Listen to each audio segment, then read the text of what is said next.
பயத்திற்கு எதிராக உள்ள சக்தி பரிசுத்த வேதாகமத்தில் உள்ளது. கர்த்தரிலே மகிழ்ச்சி அடையுங்கள். நாம் சொல்வது போல கர்த்தரிலே மகிழ்ச்சி அடையுங்கள். இந்த வார்த்தையை பிலிப்பியர் கடிதத்தில் எழுதுகிறார். அவர் சுகத்தில் இருந்து எழுதவில்லை. பவுல் அவர் சிறையில் இருந்தார். இதை சிறைச்சாலை தூதுபத்திரம் என்று அழைக்கப்படுகிறது.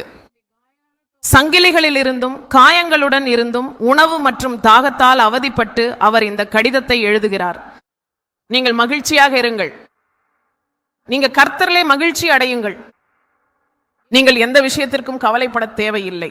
ஒவ்வொரு விஷயத்திலும் உங்கள் பாரத்தை தேவனிடம் வையுங்கள். ஒவ்வொரு செயலையும் அவரிடம் ஒப்படையுங்கள். அப்போது நீங்கள் நன்றி செலுத்துங்கள். அதாவது கவலை இல்லாத வாழ்க்கை என்பது குழந்தைகள், கணவன், மனைவி, குடும்பம் ஆகியவற்றை பற்றி அக்கறை இல்லாமல் இருப்பதல்ல. நீங்கள் கவலைப்பட தேவையில்லை. நீங்கள் எதுக்கும் கவலைப்பட தேவையில்லை. கவலை என்பது பாவம். பயம் என்பது ஒரு பாவம். பாவம் என்றால் விபச்சாரம் ஒரு பாவம், திருட்டு ஒரு பாவம், அவைதான் பாவங்கள் என்று. ஆனால் இவை அனைத்தையும் விட பெரியது பயம் என்ற பாவம். பயம் என்பது மிகப்பெரிய பாவம். ஏனென்றால் நீர் கடவுளின் சக்தியை குறைத்து மதிப்பிடுகிறீர்.